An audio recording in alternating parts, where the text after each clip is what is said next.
about neurofeedback, people often ask me, well, once I go through this course of neurofeedback training and I stop, is it something that will regress? And no, because what we're doing is rewiring the brain toward normal, healthy patterns that will not go away unless you have a significant insult or injury. You're listening to the Holistic Nootropics Podcast, your home for holistic, evidence-based cognitive enhancement strategies. And now your host, Eric Levi. Dr. John Silva, welcome to the Holistic Nootropics Podcast. Thank you for having me, Eric. I appreciate it. I'm interested to talk to you because you have a very cool practice here in South Florida, and you do a lot of integrative medicine, functional medicine. You work with a lot of mental health issues. Sure. Practicing almost 20 years now here in South Florida, and started practicing traditional chiropractic. I'm a chiropractic physician, as I say, by trade. But my practice has evolved quite a bit over the years, primarily because of the number of different people and patients who present with more complex challenges. But really got into the realm of what I'm doing in the most recent years, which I would consider brain-based disorders or mental health conditions, because of a family member's personal experience. And the last thing we wanted to do was to consider medications. So I just happened to be at a neurological conference in Orlando a week after this person's, it was actually my son's really bad panic attack at such a young age, and learned about QEEG, Quantitative electroencephalography, which is a way to diagnostically look at the brain and how the brain's functioning or not functioning well. So did some research on that, invested in that technology, gave us a clear understanding of why he was suffering, and then got into the therapeutic, which is neurofeedback training. And it's the core of what I do these days. So from there, and based on his success, we started to bring on a few patients who were treating with me at that time for functional medicine purposes, and started really digging deep into their cognitive, emotional, behavioral self, and found out that they were having some issues. So took on those first couple of clients and really got to know the neurofeedback, and it is just amazing. So it's transformed my practice. So predominantly what I'm doing now is in the realm of, you want to call it functional medicine, with an emphasis on functional neurology, and mostly as it relates to brain-based disorders, both kids and adults. With functional neurology, is there a patient profile that responds better to that than others? Or do you kind of come at it where, well, everybody could benefit from this, and it's just a matter of how receptive the person is?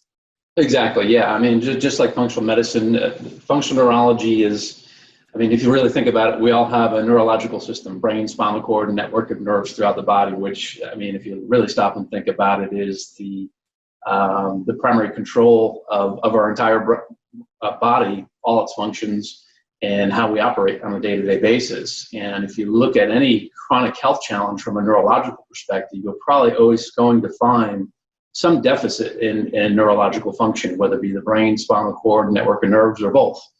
So the difference between, I guess you would call it allopathic neurology and functional neurology, is typically we're going to do a bit more of an in-depth exploration of the nervous system from head to toe. We'll definitely look at brain function quantitatively through a QEEG, and pull all that information together to find out where there's dysregulation in the brain nervous system, and to help that individual to restore as much as we possibly can. Now, unfortunately, I have worked with a few people in their later years who are already, in terms of brain disorders like significant memory decline, cognitive decline, even Alzheimer's. And I've worked with a couple of people that unfortunately have gone too far down that slippery slope, so to speak, of cognitive decline, and it's hard to recover from. I mean, at best we can try to slow the progression and maybe stop it, but to reverse that, that's why I really encourage people, especially when they start to notice in their early years, 20s, 30s, already starting to forget simple things like where they placed their keys, or when they walk into a room, why they walked in there, to really take that to heart and pay attention to those little subtle signs and symptoms, because that's evidence that your brain is not functioning properly. And our younger years is the time to take care of it. That's an interesting observation that you encourage people to make, because I think a lot of people just kind of tack that up to, oh, that's a personality quirk. Yeah. I opened the refrigerator and then I completely forgot why I opened the refrigerator. And, I know I've done this before. I've like left keys in the refrigerator before. And you're like, oh, it's just a stupid thing I did. But what you're saying is that could really be the sign of some kind of progression of some neurological disorder. Yeah, it definitely can. And to touch on, again, our diagnostic workup in functional neurology is usually more comprehensive. And then more importantly is the interventions. So as a functional neurologist, we're always choosing to use natural holistic means to restore neurological function. So whether it be through nutraceuticals, things like neurofeedback training, which I'm sure we'll talk about here, detoxification, different types of neurological rehab exercises that people can do, oxygen therapy. I mean, there's a whole plethora of things, and especially as we advance in the neurosciences and we have more and more technologies and therapies emerging, I mean, there's so many things out there. And what we find too is using a synergistic approach of multiple therapies at any given time is what really gives us some enhanced effects. Sometimes we can help people within a matter of months of what they've been suffering with for years. So it's a really neat perspective, and you never stop. I mean, one thing about neurosciences as a subdivision or subset of the healthcare industry is, I mean, you really never stop learning. I mean, we're discovering more and more about our neurological system and particularly the brain every single day.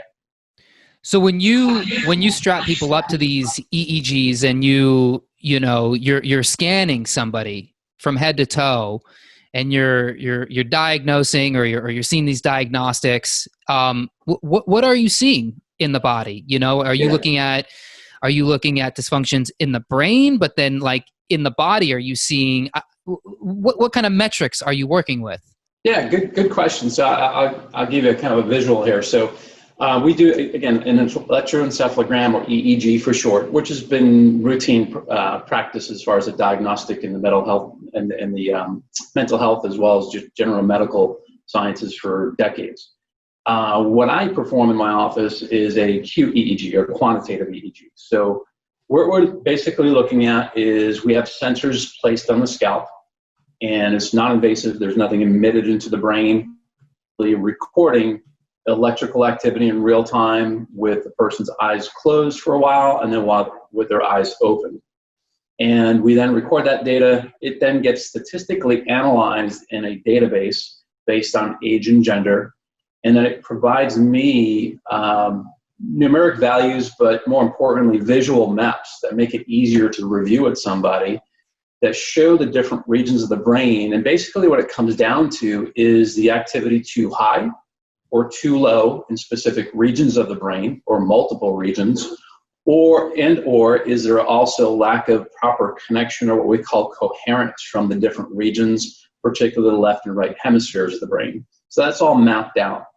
Unlike a traditional EEG, where most medical neurologists, if you were to have these in their office, or perhaps you have a head injury, you go to a hospital and they run an EEG, they're looking for significant, what we call functional lesions, typically looking for seizure activity. If that's not found, you otherwise have a so-called normal medical EEG. We go a step above and beyond that by looking and mapping out the different regions and seeing, again, whether activity is too high or too low in particular regions. And what's really neat is in the last 4 decades now of having this ability, we can really start to understand why, for instance, a child could be suffering with attention issues and lack of focus and have that medical diagnosis of ADHD, which, by the way, is typically because of what we call high frontal theta activity. So a good portion of their frontal and prefrontal cortex is active in terms of theta brainwave activity. And that's essentially what we're doing. And what we're doing is we're measuring that electrical activity. Most people may have heard of the different brainwave states running from the slowest being delta to theta, alpha, and beta. So that's all mapped out, and we should have certain ranges that activity resides in when we have our eyes open and closed. And again, if the activity is too high, it'll present itself in the diagnostic. So it really gives us a deep understanding into the cognitive, emotional, and behavioral issues a person might be struggling with. Okay, so when you see the activity in the brain and it's high over here and it's low over here, and then a patient tells you, I got these anxious feelings, I'm feeling depressed, I'm feeling bipolar, I have worry. Do you find patterns, like you see excessive amounts of activity, I don't know, in the, in a certain part of the brain, and then that often correlates with instances of anxiety, and you see that play out in the patients? Can you maybe give a few examples of that? Oh, sure. Yeah, most definitely. And that's a great question.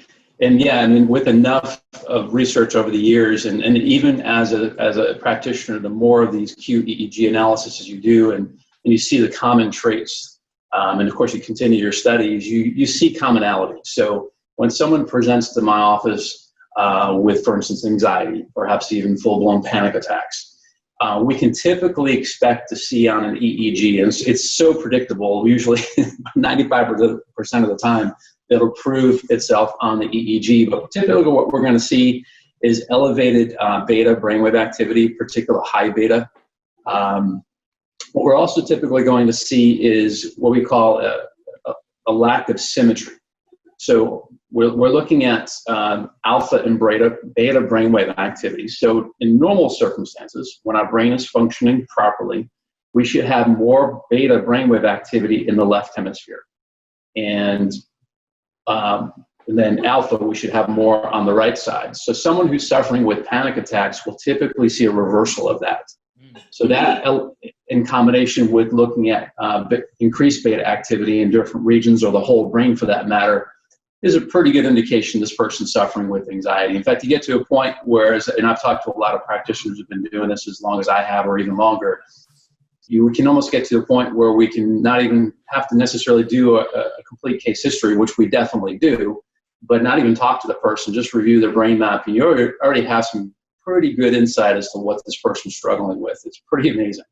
Yeah. Do you do like a case history in the sense that you map out the brain in this way, but then learn about their lifestyle and maybe about their environment, and then say, well, maybe there's something going on? Like, is everything genetic? Is everything environment? Of course, it's probably a mix of two.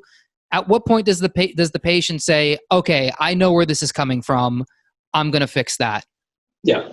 No, very good question. So again, my workup, I do actually meet with people before we even start the QEEG process. We do a very detailed history dating back to practically childhood if they're an adult, and definitely for kids, we want to know from practically birth to present time what's been going on, what exposures they have had to either physical, chemical, or emotional toxins or toxic stresses. That's important. So in addition to the QEEG, and the same database that I upload this EEG data to be processed also has computerized questionnaires. And we're in a time and place now with cloud-based technology and internet. I can actually have people complete these in their home before they even step foot in my practice. In fact, I'm at a point now too where we can do most of this right from home. Don't even have to come to the office. We can do this remotely. But anyway, we look at, we do a complete physiology assessment. So we're basically asking people of current and most recent symptoms, severity, the frequency. We also do conduct what's called a cognitive emotional checklist, which really looks at the traits of anxiety, depression, impulsivity, memory. And then we also do a more in-depth emotional behavioral analysis called an interactive self-inventory. All that data is compiled based on it's of course based on subjective input of the person understanding the question, answering it appropriately and honestly. But when they take the time to do that, that is also factored in with the QEEG analysis to give us a really, really comprehensive picture of, again, brain function and how it's manifesting in whatever their diagnoses or their conditions or symptoms are. So we really dig deep in history, again, dating back to childhood, or again, for kids that come to my practice, we want to know from mom and dad exactly what the birth process looked like, what kind of exposures did they have, what does the current environment look like, and take that all into consideration. Because it's one thing to help then restore brain function through things like neurofeedback, but we also want to remove the sources, try to deal with the things that have caused the brain to go offline, so to speak. So do you see any patterns then with triggers that could trigger something in the brain, like excessive beta waves, maybe causing like anxiety or panic, or on the other side, depression, that you kind of see a pattern of in your practice, almost like you see this so much that you're like, this makes sense, right? Yes. Yeah, and again, it reflects. So we talked about anxiety. So on the other end of the spectrum, people who suffer depression, we're typically going to see dysregulation, as I call it, in alpha brainwave activity. Okay, so we'll see again alpha, instead of being higher on the right, it'll be reversed in a good portion of the brain and be higher on the left. It will see other deficits, and that will be a pretty good indicator that this person has the likelihood of suffering depression or depression-like symptoms. And what's interesting, really, I mean, this was never my training going through chiropractic school. And then until I got involved with this work, I never really thought of cognitive, emotional, behavioral health this way. But it really gives you a deep understanding as to why people suffer, again, anxiety, depression, and such. What I've really come to learn is a lot of people really suffer a bit of both. I mean, they're depressed individuals, but they have moments of anxiety, and the brain can function in that way. So, and what I've really come to understand too is how many people I see with those diagnoses or those traits of anxiety and depression. A lot of it, especially in our adult years, comes from prior emotional traumas. Sometimes not even at a conscious level or memory recall. They could have suffered abuses as children, whether it be verbal. Of course, people typically remember the physical stuff, but it is pretty prevalent, and it has a toll on the brain. Even though we may not have conscious memory of it, it does have a toll in terms of brain function that can carry on with us throughout life. And that's what we can pick up on an EEG. It's pretty amazing to think about how we carry these unconscious habits with us. And really it all starts in the brain, right? So it's almost like the brain responds to something early in life, and maybe to you didn't seem like a big deal, like it was something a teacher said to you, or something you played sports, or maybe a relationship when you were a kid, or a friendship or something, and then it just learned this pattern in your brain, and over time that pattern just kind of it almost like sinks in grooves in your mind, in your consciousness, and starts building the habit of, well, this is how the brain responds in these different these different types of brain waves. Is that correct? Yeah, or makes sense? Yeah, exactly correct. Yeah. And again, these are things that we have forgotten about growing up and through our adult years, but these what I call insults to the brain. Okay. So again, insults are injuries to the brain, and they can come in the form of physical insults. So if we've had any car accidents, despite even hitting our head, just a simple whiplash trauma is enough to cause some insult to the brain and brain function. And then we have chemical insults, so eating poor diets, eating foods that are inflammatory in nature, being exposed to toxins, again, throughout our life. And then, of course, we have our emotional insults. And this is, again, what so many people come into my practice, and I'm sure most practitioners who work in the realm of mental health. So much of it is due to, again, these small insults, which we may not have conscious recall of. And of course, a lot of people do come in and they can definitely recall a lifelong of abuse or stressors and emotional stressors. And these things do take a toll on brain function. And we have a concept in neurology of neurons that fire together, wire together. It's the whole concept of neuroplasticity. So when you, again, repeat these insults, whether small or large, guess what? You're going to change neural patterning. But the great thing is, and this wasn't known up until the most recent years, the last 10, 15 years, that we thought that once your brain wired itself that way because of these physical, chemical, and emotional insults, there was no reversing that. That's what you're left with, and you're going to suffer these conditions, and here maybe take a pill or two, try to quell the symptoms. What we know about neuroplasticity now is if the brain can wire itself that way, we can also unwire it and retrain it to wire itself in a better way and actually resolve these conditions, which is powerful. And is that where something like neurofeedback comes in? Exactly. Yeah, exactly. Neurofeedback, of all the things I've ever had and offered in my practice, is probably the most powerful thing that I've seen. And again, I've worked with people with all kinds of chronic conditions over the years, but the impact that neurofeedback has had has been just amazing, and how simple it is to do. I mean, for most people, they're either have their eyes closed, listening to music, their favorite music as the music volume fades in and out, or they're watching a favorite video on Netflix or YouTube, and the video image fades from dark to light, and their brain is getting rewired. Now, it's a training process. It does take time and consistency, but over time, you can rewire those faulty patterns, take down high activity where it's too high to normal levels, and bring up low activity where it's too low to normal levels. And now we've just used neuroplasticity to our effect, and that's how I help people with, again, a plethora of conditions resolve those conditions. Not just symptomatically reduce the symptoms or quell the symptoms, but actually resolve the condition.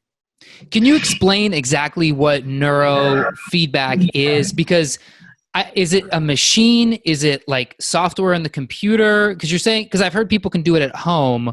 Yes. Is it like like an app or something you can use? I'm not exactly sure what it is. Sure. So let me explain it. So the process itself is using the same QEEG, but instead of using the brain with the sensors placed in the scalp, that brain computer interface, so to speak. And again, it's completely non-invasive. There's nothing emitted through these sensors into a person's brain. We're not manipulating their brainwave patterns. But basically, we're using the technology to provide the brain feedback in real time as to, again, where it's operating too high or too low. So I like to use visuals. So imagine that you're doing a neurofeedback session. And again, the great thing is in years past, we still do, of course, still run sessions in our clinic. But a lot of my clients and patients now, and I work with people throughout the world, have the ability through these new technologies to be able to do this in the convenience of their own home. And at home, we're using either a laptop or a tablet that has a amplifier that has the sensors that are placed on the scalp. And what they're doing is I'll give you an example with what we call an eyes open type neurofeedback or protocol. They're watching, and again, it doesn't matter the content of what they're watching, just something that is light and can keep them entertained for up to a half hour. What's happening during that process is the EEG is looking at the brainwave activity, and it's being processed through the amplifier in the computer software. And when the brain meets certain criteria that we've got programmed into their protocol, which is specific to their needs based on their assessments and even their QEEG analysis, then the brain gets what we call a reward. In fact, this whole process of neurofeedback uses what we call operant conditioning. So the reward for the person will be a full bright image of the video they're watching. So imagine that you're trying to watch, say, a sitcom for a half hour.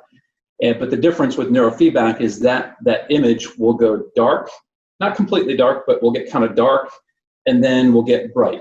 And it will do this, what seems to be intermittently and randomly during that half hour. But it's based on what the software and hardware is calculating at that time. So basically, again, you're watching the video, and when the brain kind of falters back to its old self, its faulty wiring, the screen image goes dark. Now, the brain does not like that on a subconscious level. Now, the first couple of times a person does this, unconsciously, they're probably not going to like it either. They're trying to watch their favorite television program or YouTube video, and the screen's going dark on them. But your brain will figure out, hey, I don't like this. What do I need to do to brighten this picture? So it's going to reorganize its neural patterns to meet the criteria that we have programmed specific to their needs. And when it does that, the screen image goes bright. Now, it may stay that way for 5 seconds. It may stay that way for a full minute or longer. But eventually the brain kind of fatigues and goes back to its faulty patterns. So the screen image again darkens. The brain again recognizes this and says, all right, I don't like this. I remember I don't like this. What did I have to do last time to get the reward, full bright picture? And it reorganizes neural networks again, screen brightness goes up. And it does this repeatedly throughout a typical half-hour session, but it doesn't stop with just one session. Just like going to the gym and developing strong muscles that you can visibly see and feel, you need to repeat doing this anywhere between 2 to 4 times a week. And that's basically how we use neuroplasticity to our advantage. And it literally rewires the brain function and even changes the structure of the brain. And there's plenty of supported research and literature over the years showing just that. I see that being a very powerful tool. That's amazing. Yeah, so enter the realm, which is really exciting, of what we call peak performance, using neurofeedback for peak performance. So I do work with athletes, high-level executives, CEOs. They're just looking to try to squeeze every little they can out of their physical body. But, neglected is what rests between our two ears. Just like you said, I mean, yes, there are things that through meditation, we can take time for ourselves, relax, mindfulness. But when we have a so-called biohack and neurofeedback, which has existed for decades now, we can take it to that next level. And just to expand on how the neurofeedback process works, I was explaining to you how, again, you're watching a video. And the great thing about this, especially for kids, especially those that have a tough time sitting still and focusing and attention, there's nothing that the person consciously has to think about or think about having to regulate. That's all they're doing is just being a passive observer in the whole process and just simply watching their YouTube videos. So kids love this. I mean, how many kids these days aren't already logged into YouTube watching their silly videos? Now they get to do this in an environment that they're actually training their brain. Parents love it because their hyperactivity is calming down, they're focusing, but there's nothing the kids or adults are having to focus on or try to consciously control. They're simply just watching their video like they normally would. That's the great thing about it. So same thing for peak performance. We're just programming the training protocol to be a little bit different. And what we do for peak performance is try to encourage a fine balance between alpha and beta brainwave activity during the session. And it really, especially the more sessions you have completed, it really helps to rewire, again, those faulty patterns that maybe hold us back in life or keep us from going to that next level.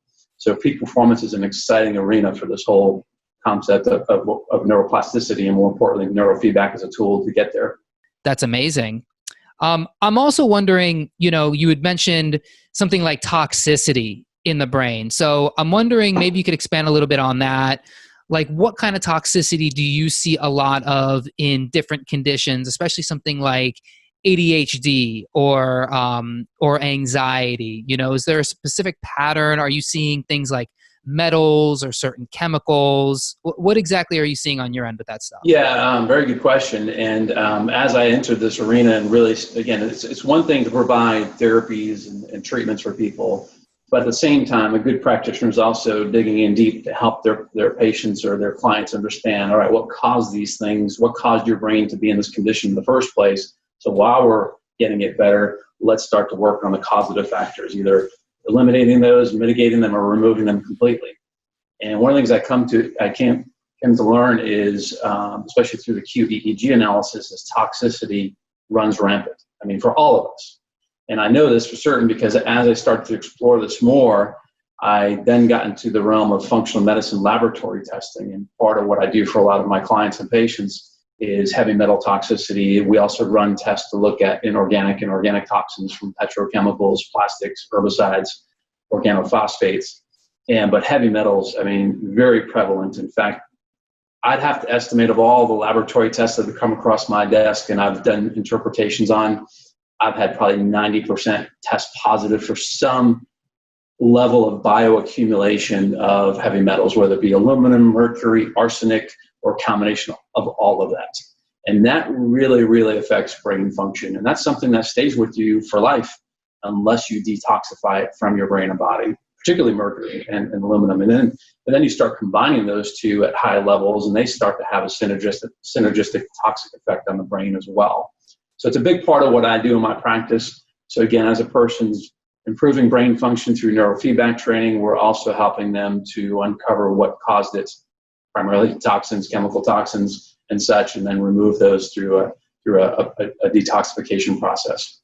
That's such a powerful 1-2 punch, because it's like you have the neurofeedback that's using this more psychological approach, but really in the end, it's what's the physiology of the brain. And I think people really underestimate the prevalence of these metals in our environment. I run these hair mineral tests on people I work with, and when they come back mercury high or elevated aluminum, I see cadmium, lead, and it doesn't take a lot of investigating to really find the source sometimes. I had somebody I was working with just recently, and they came back sky high for lead, and I was like, well, they lived in North Carolina, and I was like, I just kind of did a quick Google for Raleigh, North Carolina lead. At the top of Google, their water, they had water issues with lead in one of their main wells. And it's like, you have no idea. You have no idea unless you start running these tests. Exactly. Yeah. It's quite an insight, and people really appreciate that, because this is not your traditional allopathic insight into the body. There's very few allopathic practitioners that are looking at these tests and then it's still how to interpret them. So it really, like you said, is a 1-2 punch, and especially for kids. And let me just touch on that. I've run laboratory tests. I think the youngest patient we ran was 2 years ago, 2.5 years old.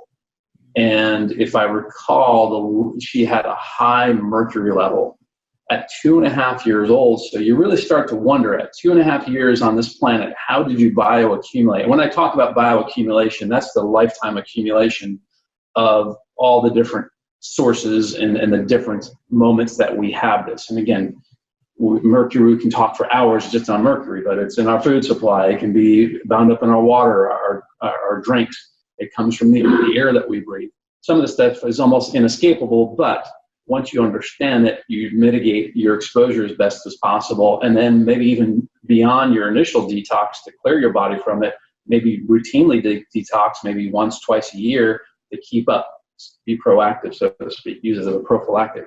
But anyway, coming back to this young girl, autism diagnosis.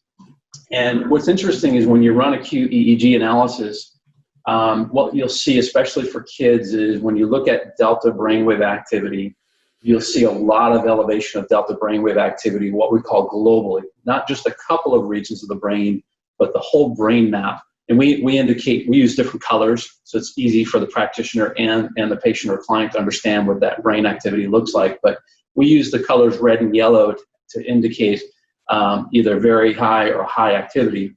And these kids' brain maps light up with red and yellow. And from there, we can get a good estimate that they're probably suffering with some toxic effect, particularly heavy metals. And sure enough, when you run a heavy metals test, you're going to find them present. But that 2.5-year-old, high levels of mercury, that was one of the big components of why she had the autism diagnosis and the symptoms to follow. So what we've learned now is, coming back to 2.5 years old, how do you bioaccumulate that much mercury? And at levels I've never seen on an test.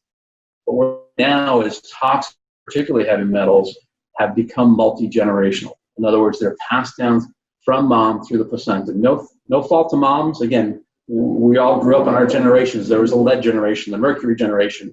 We didn't know as much information as we have on hand now. But what we're learning is it's handed down from one generation to the next.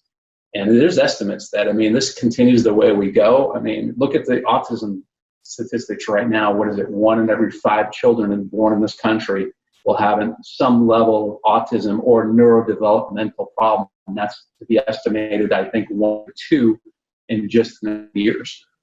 And a lot of it is due to toxicity. Again, I've lectured about toxicity for hours, but it is a big component, especially working with kids. Well, yeah, it's so.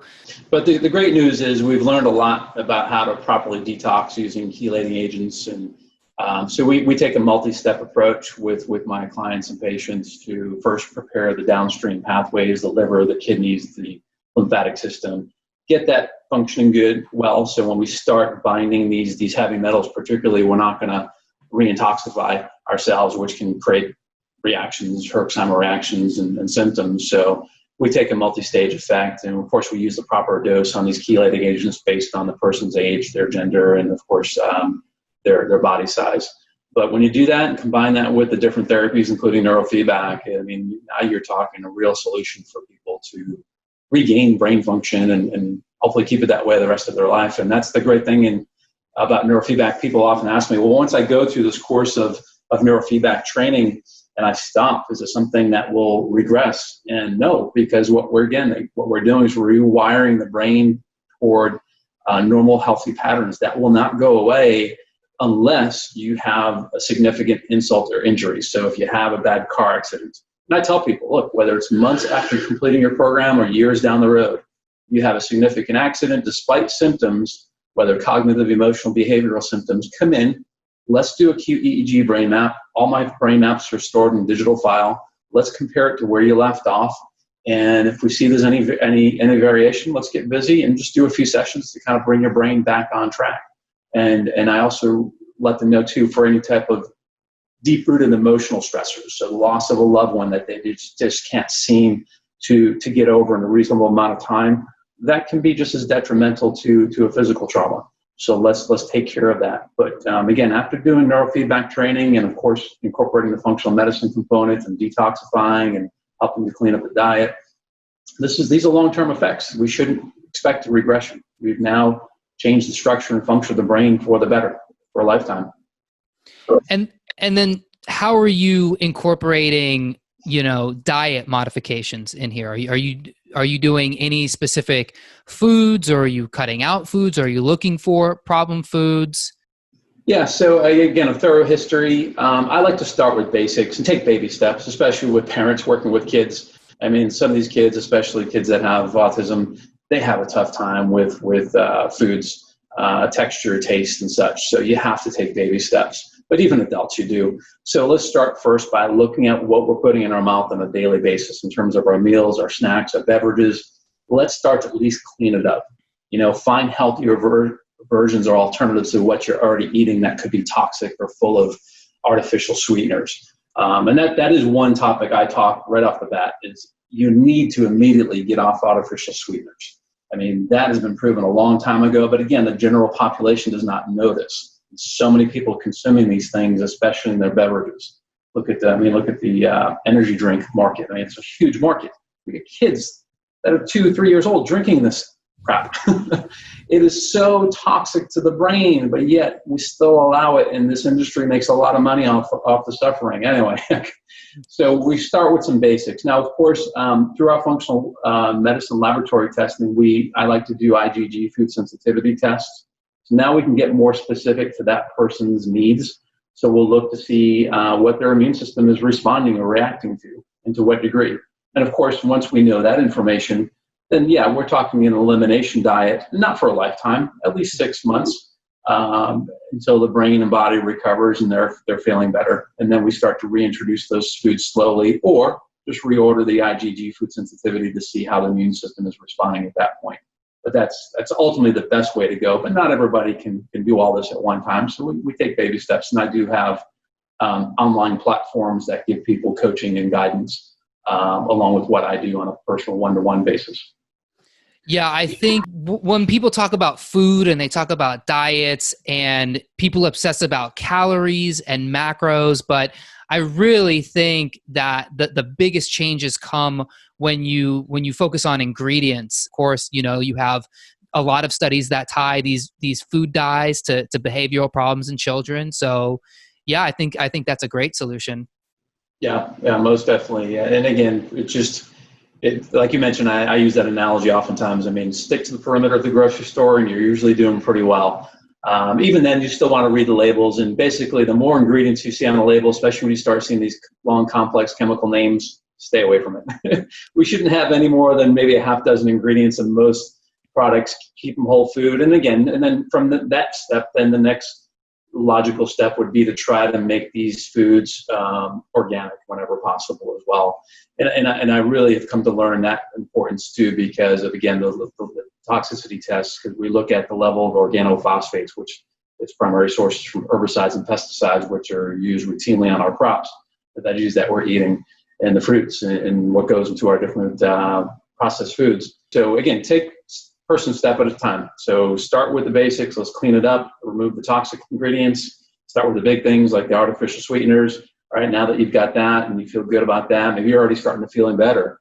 Let's now look at, can we start to replace this stuff? Take a little extra your weekly paycheck and start investing in organic foods. Let's take it to the next level. Yeah, so much coming out about glyphosate and just how damaging it is to the brain, especially. Yeah. It's the organic food is like, it's a tricky thing. I am in the same boat where I say, let's go organic. I'm the next step. I say, let's go local, go to your farmer's market, because the organic stuff too, in the grocery stores. I have a friend who worked or works in the food industry. He's like a food inspector for a big food company. And he's like in the industry, when it comes to organic food, he's like, we have a saying, it goes, the wind blows, meaning that the organic farms are right next to the conventional farms, and they might spray the conventional farms, but the wind blows all that stuff over to the organic farms. And it's like, how sure can you be of anything anymore? And things accumulate in the soil, but definitely it is a better habit to be focusing on organic, definitely local more than anything. Yeah, local. Yeah, it's a great way. Yep. There's in most cities and residential areas have one here. They deliver once weekly, and you can put your order in, and you get locally grown produce and vegetables and even dairy products, which is really neat. Yeah. So are there any, I know you're big into or you utilize nutraceuticals, supplements, any nootropics that you use for things that for patients that you work with? I do. And I that's another whole arena. I try to keep things simple. So whatever I do, I usually try to find nutraceuticals that combine a number of different ingredients into one, preferably, so you're not having to take a lot of pills and capsules. And again, especially working with a lot of kids, I'd have to say 50% of my client or patient base is kids, and it's tough to get them to take pills and capsules. So a lot of what I do is in liquid form, tinctures, sublingual sprays. And what's nice about these is, first, they're much more absorbable and assimilated by the cells where it counts. And you can usually combine a lot of nutrients into one product or minimal product. But on the top of the list, and that's the neat thing about the QEEG brain map process, we can also start to look at where there could be imbalances or deficiencies in amino acids and that sort of thing. And I can tell you something that comes up in most brain maps these days is a deficiency in acetylcarnitine. So that's usually something that we're supplementing with. In most recent years, I've seen some great successes with cannabidiol or CBD products. I like to try to use a liposomal one. Again, the delivery system can make a big difference when it comes to nutraceuticals. So I'm a big fan of anything that we can get in a liposomal form will be that much more assimilated and utilized by the cells where it counts. So that has been a godsend for a lot of people, along with their, again, neurofeedback training. They're removing toxins and doing a detox. We use CBD. In what scenarios do you find something like L-carnitine works well for? Really, almost all the different conditions. I mean, you're going to typically find a deficiency, but yeah, especially a lot of the emotional imbalances, but even the cognitive functions too. Yeah, cognitive deficiencies. Do you think that could maybe be tied to diet in a way where, a lot of people are, they stay away from things like red meat, or, foods that could be high in L-carnitine, or maybe not directly, maybe kind of going back to the parent's diet influences the child's mental condition. So if the parent was red meat averse, that kind of went down to the child, and now they have a need for L-carnitine. Is that a pattern you see at all? Yeah, it can be, definitely. Yeah. That's interesting. Yeah, I've been getting really into amino acids myself. Taurine, L-glutamine, alpha-lipoic acid, which I hear is really good for the mercury. Aminos, I know there's a whole field of amino acid therapy that, has a lot of success stories as well. So the aminos are great. Yeah, and you touched on alpha-lipoic acid. Great, especially when we have three different phases, and we have what we call the brain phase of detoxification. And what we're basically doing is taking the already established chelator that they've been taking to bind to these heavy metals and other organic, inorganic toxins, and we add alpha-lipoic to the mix because it easily crosses the blood-brain barrier and also helps to detoxify these heavy metals from the neurons in the brain. So it's part of our brain phase of detoxification. And I've been using that for years for other neurological conditions as well. People who have peripheral neuropathies in the extremities, we've always used alpha-lipoic acid at therapeutic dose. Wow. And do you kind of like the last question pertaining to this, but do you see a lot of connections between something like gut health and these mental conditions that come into your office? Oh yeah. It's interesting because over the last several years, especially parents that are really trying to investigate how to best help their kids with autism, ADHD. I think there's enough information in the general public now, or in mainstream media, social media. They're learning the connection between the gut and health, which, again, you and I and a lot of practitioners, we've known about this for a long time, but they're already asking about it. And yeah, most definitely. I mean, to be a practitioner of any sort, to taking care of helping people with any condition, if you're not looking at the gut, especially when it comes to neurological or brain health, then you're, in my opinion, a disservice to your patients or your clients. That's how closely connected and intertwined the two are. So yeah, we definitely look at gut health. And of course, that comes back to nutrition. We use some products to help restore and repair, the common term is leaky gut syndrome. Runs rampant in kids and adults. So we want to start by repairing that. Of course, looking to see if there's any candida overgrowth. So along with toxins, that's probably the most other prevalent thing that I find on the functional medicine laboratory tests. So we do what's called an organic acids test, which is able to show bacterial markers and also markers from yeast and fungi. And what's common, and again, 90 to 95% of the people, whether young or old, is a candida overgrowth. And they may not have the typical symptoms of someone who's really suffering with a candida overgrowth or infection. But it is affecting their brain function. They just don't know it. So when you discover that in a laboratory test, now we want to go ahead and use some nutraceuticals and, of course, remove the sources and the sugars to feed candida. But that, along with toxins, are the two biggest things. So now we're talking, again, gut health or GI health as an integral part of helping people restore brain function. In that organic acid test, I'm curious, do you see any links between mental health disorders that you see in something like oxalic acid, oxalates? Yes. Yeah, especially, again, kids with autism. Yep, we'll see high oxalates, which will depose in the different tissues in the body, particularly the neurons in the brain. Yep. With kids, is that a diet thing, or do you think that's an inherited thing? I have to say there's some genetics there. Yeah. That's a genetics thing. But we definitely want to look in at least reducing and eliminating those foods that are high in oxalates. Yeah. So again, we take it baby steps. There's a lot for parents to swallow to try to get their kids to do these things. I couldn't even imagine. Yeah, especially, again, it's almost certain that you're going to have, especially in autism diagnosis, you're going to find that you're going to have high oxalates on the organic acid test. Yeah. What a whole wild world of the gut and the things happening in the body with these different nutrients and toxins. And you're a wealth of information, Dr. John Silva. I really appreciate your time. This has been enlightening to me. I've learned so much about neurofeedback and neuroplasticity. It's such an amazing world. And I hope to have you on for part 2 to talk some more about this, because sure. I have so many more questions. We just don't have the time for them. Well, Eric, it's been a pleasure. I always love sharing this information with anybody. So yeah, by all means, I'd love to meet up with you again. Go ahead and let everyone know where they can find you. Sure. The best resource is my website. So it's drjohnsilva.com, drjohnsilva.com. From there, I do have some podcasts from previous years that touch on a number of different conditions and topics. You can also schedule a complimentary consultation, whether it be through Zoom video conferencing, by phone, or if you live locally to my practice, we can meet in person.